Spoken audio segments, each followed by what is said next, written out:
కొన్నిసార్లు మన జీవితంలో కూడా దేవుని జోక్యం అచ్చం ఇలానే ఉంటుంది. ఇక్కడ మన వ్యక్తిగత జీవితాల్లోకి వచ్చేటప్పటికి కూడా దేవుడు కొన్నిసార్లు మనతో అలానే వ్యవహరిస్తున్నాడేమో అనిపిస్తుంది. మనం ఎన్నో గాలిమేళలు కడుతుంటాం, అన్ని కూలగొట్టి తారుమారు చేస్తాడు. ఎందుకు ఇలా జరుగుతుందో అర్థం కాదు. ఏవేవో ఊహల ప్రపంచాల్లో తేలిపోతాం, భవిష్యత్తును గురించి ఏవేవో అనుకుంటాం, మన జీవితాన్ని గురించి ఏవేవో ఆలోచనలు చేస్తాం. కానీ మనం అనుకున్నది ఒకటి, అయింది ఒకటి అన్నట్టు అయిపోయింది బతుకు. ఎందుకట్లా? దేవుడు ఎందుకని మన జీవితాల్లో అలాగా చేశాడు? కొన్నిసార్లు కావాలనే దేవుడు కొన్నిటిని మనకు అందుబాటులోకి వచ్చిన వాటిని కూడా అందకుండా చెదరగొట్టాడు. ఆహా, ఇక అందుబాటులోకి వచ్చేసిందిరా బాబు, ఇక నాకు తిరుగులేదు అనుకున్నాం. కొన్ని తీరా అందింది అనుకున్నది అందకుండా చెదరగొట్టేశాడు. బాధ. ఏమన్నా పగబట్టావా ఏంది నాయన నా మీద? ఏ దిక్కు దేశాలు లేకుండా నన్ను ఏంది ఇట్లా తయారు చేస్తున్నావు? నాకేంటి పరిస్థితులు? నన్ను ఎందుకు ఇలా చేయాలనుకుంటున్నావు అని మనం కూడా కొన్నిసార్లు మనసులో ఆవేదన పడి దేవుణ్ణి కొంతమంది బయటపడి అడుగుతారు, కొంతమంది మూగగా రోధిస్తూ మనసులో క్వశ్చన్ చేస్తూ ఉంటారు. దేవుడు ఎప్పుడు కావాలని గందరగోళం, మనుషులు బాగున్న వాళ్ళని చెడగొట్టాలని ఎప్పుడు దేవుడు అనుకోడు. కానీ ఇక్కడ గందరగోళం కావాలని సృష్టించినట్టు కనపడుతుంది. ఎందుకు ఇలా చేశాడు దేవుడు? దీని వెనక కారణం ఏంటి అంటే మనకి ఈజీగానే అర్థమైపోయింది. అలా చేయకపోతే మొత్తం నాశనం అవుతారు. దేవుని ఉగ్రతకు మొత్తం కాలి బూడిదైపోతారు.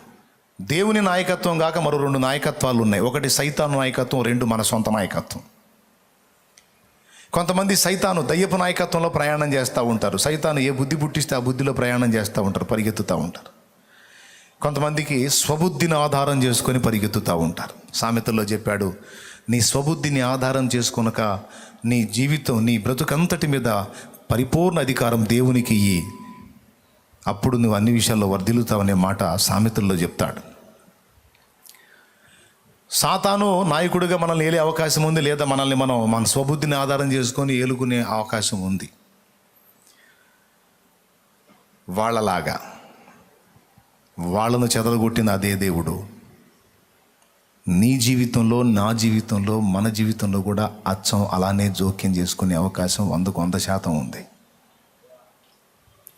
ఆ నేపథ్యంలోనే కొన్నిసార్లు మనకి చేదైన అనుభవాలు కూడా అనుమతిస్తాడు ఆయన. నా దగ్గర దేవుడు దాచిందేదో దాచాడండి, నా మీదే పోల్చుకొని చెప్తున్నా. ఏమండి, మనందరం పురిటి కందులుగా ఉన్నప్పుడు, పసి కందులుగా ఉన్నప్పుడు మనకి ఇలాంటి షేపు, ఇలాంటి ఆకారం ఉందన్న సంగతి అర్థమైద్దా? ఈ ముక్కు, ముఖం, ఈ ఆకృతి, ఇదంతా మనకి ఇంతగా ఉంది అన్న సంగతి మనకు అర్థమైద్దా? కానీ మనల్ని నిర్మించినటువంటి సృష్టికర్తకు మాత్రం ఖచ్చితంగా తెలుసు. ఏ టైపులో మన దేహాన్ని ఆరంభిస్తే చివరికి పరిపూర్ణత వచ్చేటప్పటికి ఏ టైపు షేప్ వచ్చిద్దో ఆయనకు తెలుసు. చిన్నపిల్లలుగా ఉన్నప్పుడు చాలామంది ముక్కులు అన్ని సట్టి ముక్కులేమో అనిపిస్తుంది. అవునా కదా? చిన్నపిల్లలు ఉన్నప్పుడు చాలామంది ముక్కులు సట్టి ముక్కులేమో అనిపిస్తుంది. ఎందుకంటే ఈ బుగ్గలు ముందుకు వచ్చి ముక్కు లోపలికి వెళ్ళి అందరి ముక్కులు అంతే ఉంటాయి. అవునా? కావాలంటే మీకు చిన్న పిల్లలప్పుడు ఫొటోస్ కానీ ఉంటే ఆ ఫొటోస్ చూడండి, అసలు మీ ముక్కు ఎక్కడుందో మీకే అర్థం కాదు, అంత సాధారణంగా ఉంటుంది. ఎందుకంటే బుగ్గలు అంతలా ఉంటాయి. ఇక పెరిగే కొద్దీ ఈ బుగ్గలన్నీ వాటి పొజిషన్లోకి వెళ్ళిపోయి ముక్కు బయటకు వచ్చాయి. ఎవరికి ఏ టైప్ ముక్కు ఇచ్చాడో ఆ టైప్ ఓపెన్ అయిపోతుంది. కొంతమంది కళ్ళు చిన్నపిల్లలు అప్పుడు చైనా వాళ్ళ కళ్ళు లాగా, చైనా వాళ్ళ కళ్ళు చూసారా, ఆడో ఉంటాయి చిన్న చిన్న చీమ కళ్ళు, అట్లుంటాయి. పెద్దయ్యే కొద్దీ మొత్తం కళ్ళు ఓపెన్ అయిపోయి చక్రాల్లాగా వచ్చేస్తాయి కళ్ళు బయటికి. అవునా? ఒక వ్యక్తి ప్రారంభం ఆ ఏజ్లో ఆ ఫేస్ను చూసి ఇక వాడు జీవితాంతం అలానే ఉంటాడని అనుకుంటే మనం పొరపడ్డట్టే. వాళ్ళలో దాచి ఉంచిన షేపు లేదో దాచి ఉంచాడు, వాళ్ళలో పొందుపరిచినటువంటి ఆ శక్తి ఏదో పొందుపరిచాడు, వాళ్ళలో ఉంచిన జ్ఞానం ఏదో ఉంచాడు. వాడు ఎదిగి ఒక దశకు వచ్చినప్పుడు అవన్నీ వాళ్ళలో రిలీజ్ అవుతాయి, ఓపెన్ అయిపోతాయి. ప్రతి మనిషికి దేవుడు ఇవ్వాల్సిన కొన్ని ఇచ్చాడండి. ఆశ్చర్యం ఏంటంటే ఆ మనిషికి కూడా తెలియదు ఆ సంగతి.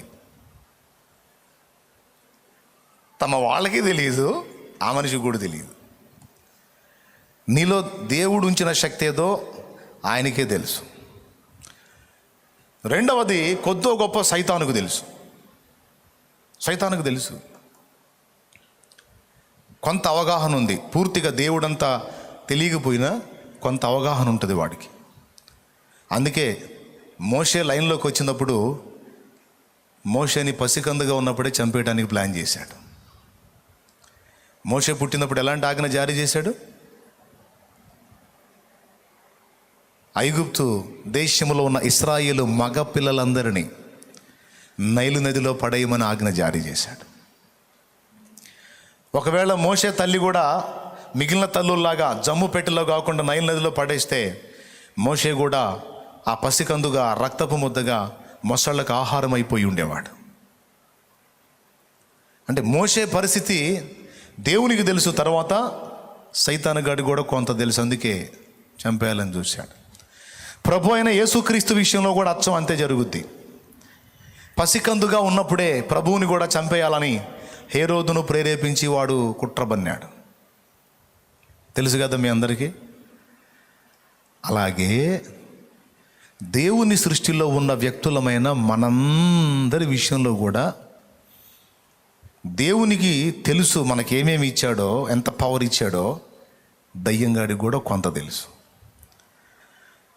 ఈ వ్యక్తిని నేను కానీ వదిలిపెట్టానంటే, ఈ వ్యక్తి దేవుని చేతుల్లో కానీ వెళ్ళాడంటే వీడు నాకు కొరకరాని కొయ్య అవుతాడు అనే సంగతి వాడికి గ్రహింపు ఉందంటే, ఆ వ్యక్తిని దేవుని వైపు తిరగకుండా శతవిధాలా ప్రయత్నం చేసి నాశనం వైపు ఈడ్చుకెళ్ళడానికి వాడు చేయగలిగినంత చేస్తాడు. ప్రియులారా, ఏ మనుషునిలో ఏది ఉంచాడో, ఏ మనుషుల్లో ఏ శక్తిని నింపాడో, ఏ మనుషుల్లో ఏ జ్ఞానం నింపాడో, ఏ మనుషుల్లో ఏ బలం ఉందో సదరు మనిషికి తనతో కూడా ఉన్న వ్యక్తులో కూడా తెలియదు. కానీ దేవునికి తెలుసు, దేవ విరోధి అయినటువంటి శత్రువుకి తెలుసు.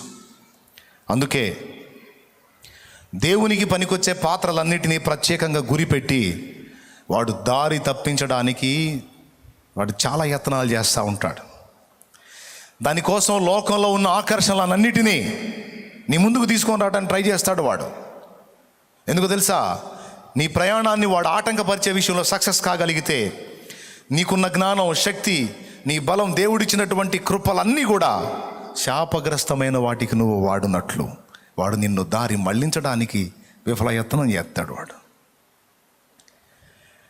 దేవుడేం కోరుతాడంటే, ఆయన ఇచ్చినటువంటివన్నీ పొందుకున్న నీవు ఆయన మార్గంలో సరిగా నిలవాలి, ఆయన చిత్తం నెరవేర్చడానికి వాటిని అన్నిటినీ వాడాలనేది దేవుని సంకల్పం.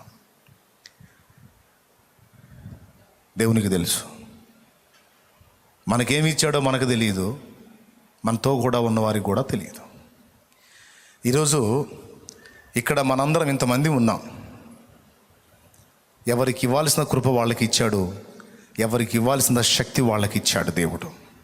మనందరికీ కూడా ఎవరిని వట్టిగా వదిలిపెట్టలేదు, ఎవరిని వేస్ట్ అని అనడు దేవుడు.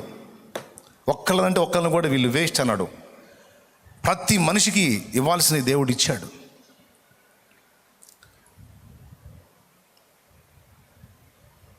కానీ ఆ ఇచ్చిన వాటిని బయటికి రానియకుండా అడ్డగిస్తాడు, లేదా బయటికి వచ్చినా వాటిని దుర్వినియోగం చేయటానికి అడ్డగిస్తాడు సాతాను.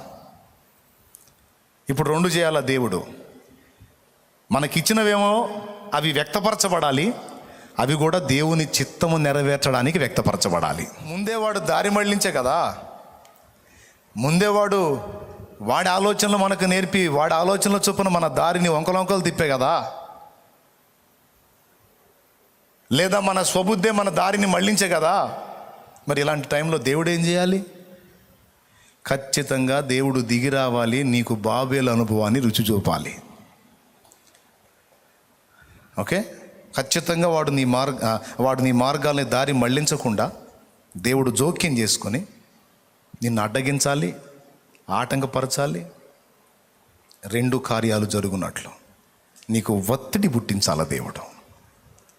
ప్రెజర్ నీ మీద చేయాల దేవుడు. అందుకే మనందరి జీవితాలు తన చేతుల్లోకి తీసుకున్నాడు ఆయన. మనందరి బ్రతుకులు ఆయన చేతుల్లో తీసుకున్నాడు. తీసుకోవాలి, తీసుకుంటాడు, తీసుకుంటేనే మంచిది. అందరి ప్రయాణాల్లాగా ఉండదు నీ ప్రయాణం. ఇటు కొంచెం పర్వాలేదులే, ఇలా పడిపోదామంటే అక్కడ అడ్డు తగులుద్ది. ఇదేంద్రా ఇట్లా వచ్చింది, సరే ఇటు పోదాం, ఇటు పరిగెత్తితే కొంచెం ప్రయాణం సాగి మళ్ళీ అడ్డు తగులుద్ది. ఎక్కడ ఏ వైపు నుంచి కూడా ప్రశాంతంగా సాగదు. తెలియని ఒత్తిడి మనం అనుభవిస్తూ ఉంటాం. అసలు ఈ పరిస్థితి ఎందుకు నాకు అనిపిస్తుంది, కానీ అది దేవుని జోక్యంతోనే జరుగుతుందనేది నువ్వు గుర్తుపట్టాలి.